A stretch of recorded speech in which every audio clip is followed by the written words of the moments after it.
My guitar teacher, Dr. Peter Buffard, arranged this group as a chamber group of improvised music. And he put out, an email to the string department, and Gabe...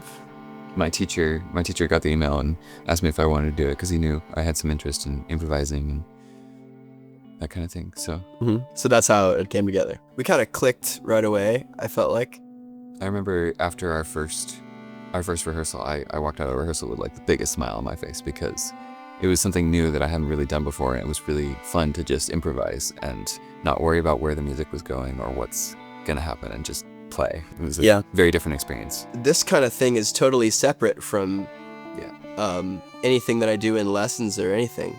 Because in lessons, usually we're working on jazz tunes or something, so it's more structured harmonically, and we don't really play free like this in lessons so much. In my lessons, it's all classical music, so sheet music. I'm not making anything up, hopefully.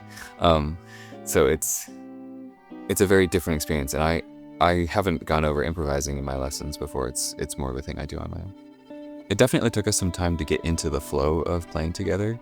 Like when we first started, we weren't like on track rhythmically, and it was harder to predict where the music was going harmonically as well, so it didn't quite fit as well together. But as we've played for a year now, over a year, it's gotten a lot more together and a lot more collaborative.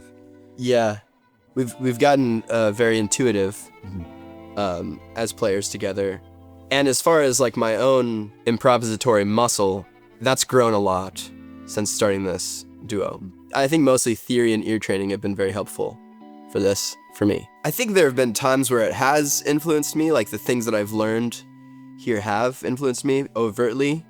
But now I think that the things that I've learned in theory or ear training or something are more ingrained in me, and so I'm not really thinking about them so much. Last spring, we got the opportunity to play for a guest artist, Scott Tixier, who came to perform at the School of Music. So we played in this little masterclass, and we improvised for him, and he gave us some tips, and I think that was a super helpful experience. Scott Tixier gave us some very good advice about feeling comfortable with leaving space in the music, for example, and embracing the dissonances. Like, it doesn't have to be completely melodic all the time. It doesn't have to fit together perfectly, because that's kind of the spirit of it. You just let it go where it wants to go, and then it'll work out in the end. Dr. Hans Sturm gave us some advice about like ignoring the other player, and he gave us ways to like play with improvising more than like you have to listen to the other person or whatever.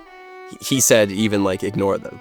I think Tom Larson's entrepreneurship class has been very helpful for me as far as like getting a bio together, a CV, resume, stuff like that, kind of thinking ahead. That's been very helpful for me. I think for me, it's the performance opportunities that we get to do as part of the School of Music, like in studio classes and recitals and convocations and all that. I've gotten a lot of opportunities to perform and practice that aspect of being a musician, because it's really difficult. You get nervous, you don't know what's going to happen on stage, but having that experience under my belt has really helped me to be more confident in what I'm playing. Everybody's super supportive of your goals and what you want to do. Everybody's willing to give feedback, helpful feedback, and help you grow. And everybody wants to see everyone succeed. It doesn't feel super competitive, which is, I think it's a great thing, because everybody wants to grow and everybody's doing that.